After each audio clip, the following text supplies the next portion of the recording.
नहीं, इसको अंग्रेजी में जो हीनस क्राइम बोलते हैं, एकदम घिनौना का क्राइम है और इसमें बहुत बड़ी नफरत होगी वो औरत के लिए और वो नफरत के वजह से ही ये इतना बड़ा काम किया है।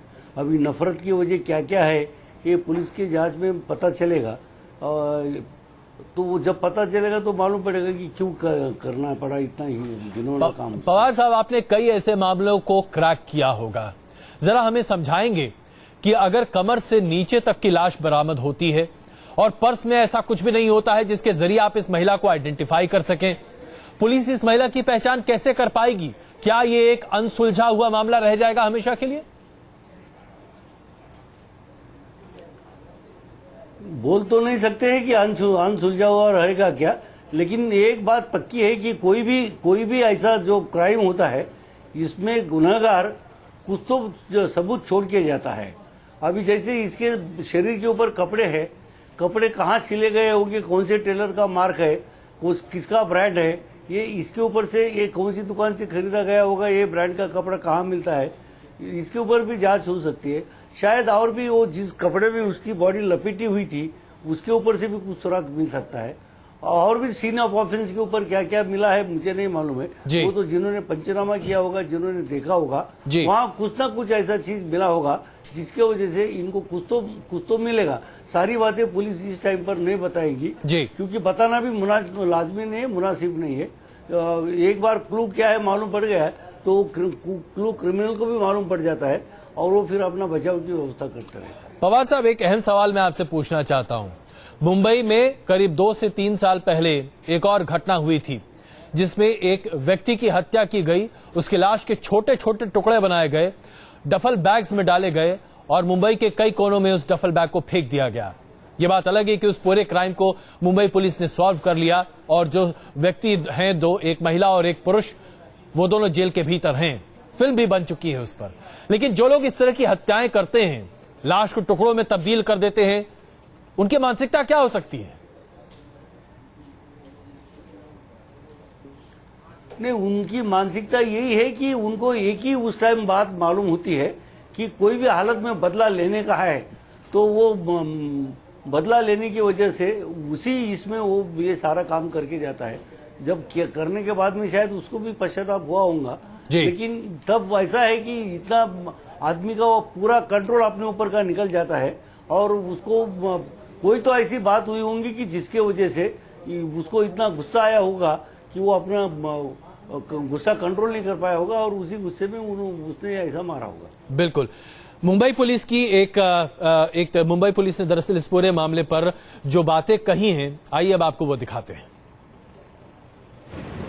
सीलिंग पे जो कोई 1-2-3 जगह पे सीसीटीवी फुटेज है वो प्राप्त कर लिया हम लोगों ने, उसकी स्टडी कर रहे हैं और पूरा मुंबई इलाके में और महाराष्ट्र में भी हम लोगों ने पूरा वायरलेस मैसेज फ्लैश किया है कि कोई ऐसा किसी की यहाँ मिसिंग है जिसके कपड़े का वर्णन वगैरह हम लोगों ने दे दिया है और जिसका शरीर का भी वर्णन हमने थोड़ा सा दे दिया है और वो बहाने हम उसके आइडेंटिटी एस्टेब्लिश करने की कोशिश कर रहे हैं।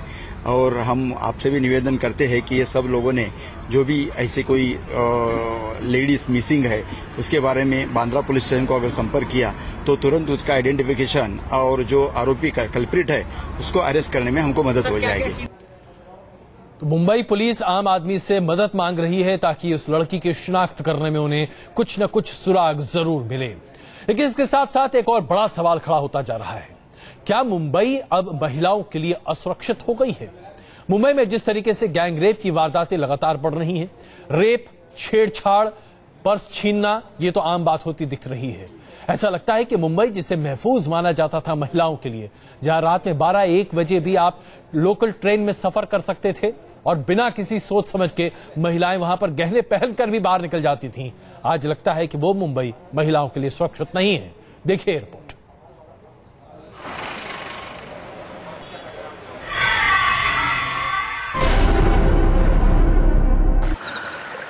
मुंबई में जैसे महिलाओं के खिलाफ होने वाले अपराधों में बाढ़ सी आई हुई है। 20 सितंबर को मुंबई के मुलुंड में 40 साल की एक महिला के साथ गैंगरेप की खबर आई। 40 साल की इस महिला के साथ 9 लोगों ने मुलुंड के जंगलों में गैंगरेप किया। फॉरेंसिक टीम के साथ घटनास्थल पर पहुंची पुलिस ने सबूतों को इकट्ठा करने के बाद 9 में से 5 आरोपियों को हिरासत में ले लिया। एक महिला जिसकी उम्र अंदाजन 40 साल की है, उनके साथ कुछ लोगों ने नेशनल पार्क का जो जंगल का एरिया है वहां पर ले जाकर दुर्व्यवहार किया है। रेप की एक वारदात एंटॉप हिल इलाके में भी सामने आई। बीती 21 तारीख को मुंबई पुलिस ने 55 साल के एक शख्स को 11 साल की बच्ची के साथ रेप के आरोप में गिरफ्तार किया। 55 साल का हनीफ पीड़ित लड़की के घर पर ही किराएदार के रूप में रहता था और लड़की को बहला फुसलाकर पिछले 3 महीने से उसके साथ रेप कर रहा था।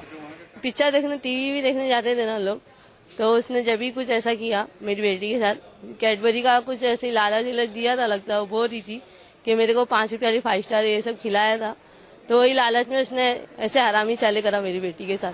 मुंबई पुलिस अपनी तमाम मुस्तैदी के बावजूद महिलाओं के खिलाफ बढ़ते अपराधों को रोक नहीं पा रही है।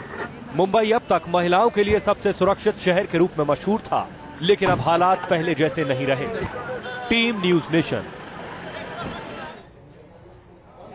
सवाल उठने लगे हैं आखिरकार मुंबई पर। क्या हो गया है मुंबई वासियों को?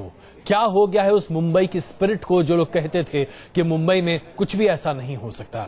सुनीता खरीवाला जिस वक्त हमारे साथ मौजूद है। सुनीता जी, क्या आप बता सकते हैं कि आखिरकार मुंबई में ऐसी क्या तब्दीली आ गई है कि महिलाएं आज अपने आप को असुरक्षित महसूस नहीं कर रही, बल्कि आज दरअसल उनकी आबरू ही खतरे में? ये जो तब्दीली है सिर्फ मुंबई में नहीं है, पूरे देश में है। और इस तरह की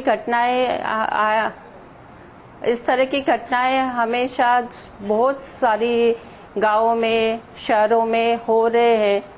और मेन जो रीजन उसका है ये है कि जो माइंडसेट है समाज का, वो समझता है कि नारी अभी भी अबला है, असहाय है, इस कारण ये सब हो सकता है और कुछ भी अत्याचार हम लोग कर सकते हैं और उसके लिए कुछ हमारे को पनिशमेंट भी नहीं मिलेगा। ये एक मानसिकता हो गई है लोगों की। इस कारण मुझे लगता है कि इस तरह के अत्याचार बढ़ रहे हैं और उसके लिए हमें बहुत जरूरी है कि वेमेन को एम्पावर करे, उनको एम्पावर इस तरह से करे कि उनको शिक्षा दे।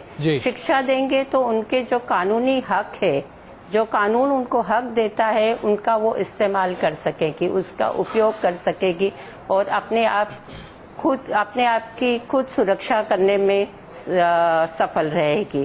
तो मेन चीज है उनको शिक्षा देनी चाहिए पहले, और दूसरी जो चीज है उनको आर्थिक निर्भर करना चाहिए, उनको सेल्फ डिपेंडेंट करना चाहिए। ऐसा नहीं हो कि वो हमेशा आदमी पे डिपेंडेंट रहे, इकोनॉमिक डिपेंडेंस रहे, उसके कारण भी वो हमेशा डिपेंडेंट रहेगी और अगर डिपेंडेंट रहेगी तो हेल्पलेस रहेगी और वल्नरेबल रहेगी। तो मुझे लगता है कि जो फर्स्ट स्टेप है जो करनी चाहिए, बिल्कुल ये बिल्कुल करना चाहिए, इसमें कोई शक नहीं है। पवार साहब, हम आपसे ये जानना चाहेंगे, एक जमाने में आप भी मानेंगे कि मुंबई में महिलाएं अपने आप को बहुत सुरक्षित महसूस किया करती थीं, लेकिन आज मुंबई के प्रोफाइल में ऐसी क्या तब्दीली आ गई है कि महिलाओं में न सिर्फ असुरक्षा का भाव है, लेकिन हर दिन ऐसी खबरें आ रही है जो कि मुंबई के अखबारों में छप भी रही हैं, जहां ऐसा लगता है कि मुंबई में तो अब कुछ भी हो सकता है।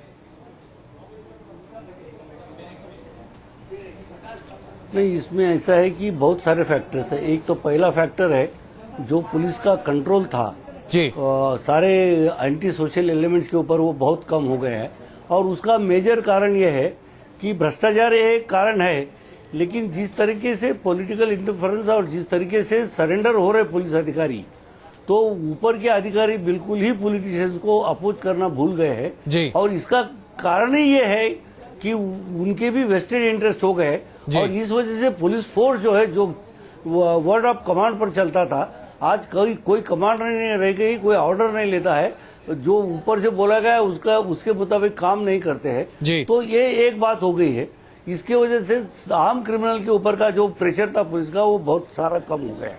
दूसरी तरफ ऐसा है कि क्रिमिनल्स को ये डर नहीं रह गया है कि अपने ऊपर मामला दर्ज भी हो गया तो अपने को जेल में सड़ना पड़ेगा, सजा होगी जी। अभी तो ऐसा है कि इधर पकड़ो तो कुछ दिन के बाद में उसको जमानत दी जाती। जी। जब से ये bail is a matter of right हो गया है जी। तब से ये एक बड़ी समस्या पुलिस के सामने खड़ी हो गई है। बिल्कुल पवार साहब, आप ये है कि जब जी, पवार साहब माफ कीजिएगा, मैं आपको बीच में रोक रहा हूँ। इसमें कोई शक नहीं है कि मुंबई पुलिस को अपने आप को काफी सक्रिय बनाना पड़ेगा, लेकिन आइए अपने दर्शकों को हम एक और रिपोर्ट दिखाएं।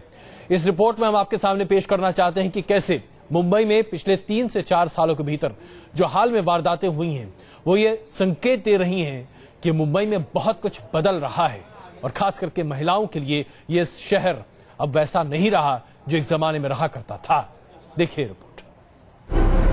विदेशी महिला से ब्लेडबाजी 18 अगस्त 2013 मुंबई की लाइफलाइन लोकल अपनी रफ्तार से दौड़ रही थी।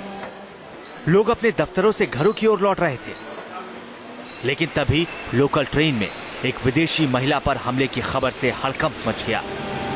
दरअसल बीते रविवार शाम 5 बजे मिशेल डॉलमार्क नाम की एक महिला कोलाबा के एक चर्च से प्रार्थना कर वापस लौट रही थी।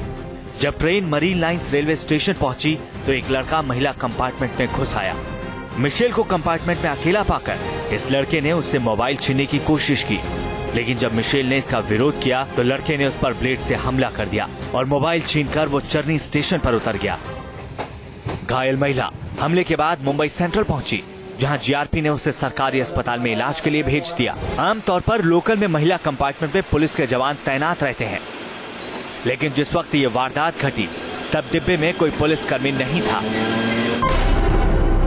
युवती पर फेंका सरेआम तेजाब। इससे पहले 2 मई को दिल्ली के रहने वाली प्रीति राठी माया नगरी मुंबई में अपने सपनों को पूरा करने पहुंची थी। प्रीति का नेवी के नर्सिंग विभाग में सिलेक्शन हुआ था और वो अपने पिता और मौसी के साथ पोस्टिंग के लिए मुंबई आई थी। लेकिन जैसे ही प्रीति स्टेशन पर उतरी तो पीछे से एक शख्स तेजी से आया और उसने प्रीति के ऊपर तेजाब फेंक दिया। इस हमले में प्रीति के हाथ समेत उसका चेहरा बुरी तरह झुलस गया और तेजाब प्रीति के मुंह के रास्ते उसके पेट में पहुंच गया, जिसके चलते प्रीति के अंदरूनी अंगों को नुकसान पहुंचा। हमले के फौरन बाद प्रीति को अस्पताल में भर्ती कराया गया, जहां 1 महीने तक मौत से जंग लड़ने के बाद प्रीति की मौत हो गई।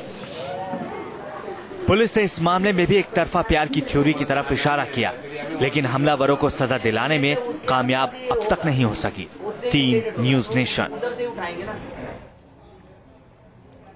तो आपने देखा किस तरीके से मुंबई में एक के बाद एक ऐसी वारदातें लगातार हो रही हैं और मुंबई पुलिस कहीं न कहीं नाकाम होती जा रही है आम आदमी में ये विश्वास भरने में कि महिलाएं मुंबई में सुरक्षित हैं, और ये खास करके हमारे पूरे देश के लिए चिंता का एक बहुत बड़ा मसला है। पवार साहब और खरीवाल जी, आप दोनों का, सुनीता जी, आप दोनों का बहुत बहुत धन्यवाद इस चर्चा में शामिल होने के लिए।